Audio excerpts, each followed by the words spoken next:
Thank you, Mr. Chairman. Good morning to each and every one of you, and it's nice to have the chair of the full House Ag Committee here as well, and other members as we set the table, so to speak, literally and figuratively, for the reauthorization of the Farm Bill this year.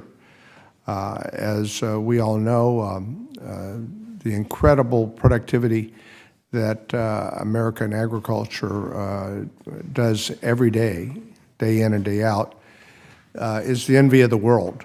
No one produces more cost-effective food that ends up on America's dinner table than American farmers, ranchers, dairymen, and women.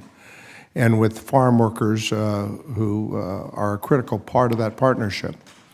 And therefore, it's important that this subcommittee, Mr. Chairman, as you have stated in your own comments, focus on the issues that are key to the subcommittee. And while livestock may not have its own title, we know it's critical in providing protein for America. As I like to say, food is a national security issue.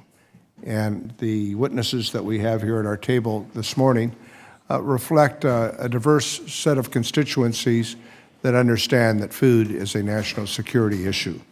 And so we've had a lot of challenges in recent years with the pandemic. We've had disruptions in our supply chain that have led to incredibly difficult circumstances. I, for one, did not understand when we saw the impacts of, as an example, America's pork industry, that 70% of Americans, let me rephrase this, 70% of the bacon and pork bellies for Americans are consumed in restaurants. I never thought about that, you know? I mean, and so all of a sudden you close restaurants, and my gosh, you have a real disruption. Well, we have recently seen a gradual increase in cattle prices for small producers. I think it's critical that we take lessons from the pandemic and ensure that livestock operations can continue to remain viable during economic downturns. I think that's critical. And we ensure that there is security and stability.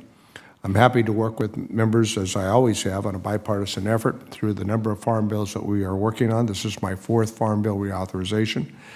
And the stakeholders obviously are key, as the chairman noted, that we listen to what has worked and, just as importantly, what hasn't worked as we contemplate the next 5 years to set American farm policy in place.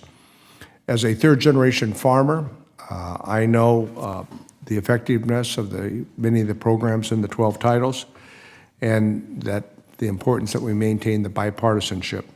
In California, as we all like to boast about our own states, but in California, obviously leading the agricultural state of the nation, we do a great deal in producing agricultural products at the farm gate last year, over $51 billion. $3 billion of that was in products that deal with cattle and calves.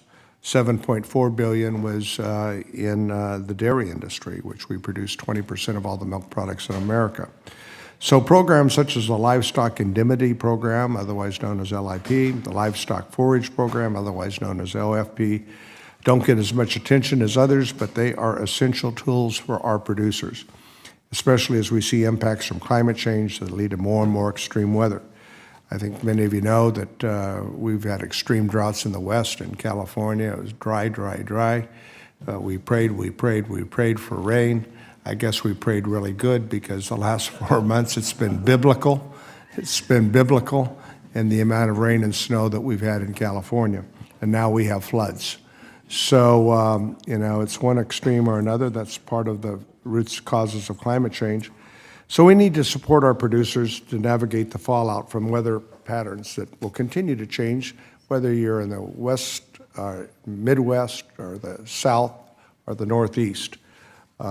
We heard last month from Undersecretary Moffett on animal health programs, which are critical tools to maintaining a safe and secure food supply. It's real important, I think, that we reauthorize those tools for stakeholders, such as the witnesses who will testify today. We want to hear from your you and from the comments and the experiences your constituency have. So thank you, Mr. Chairman. I'm looking forward to the testimony as an essential part of us are putting together the reauthorization of this year's Farm Bill. I yield back.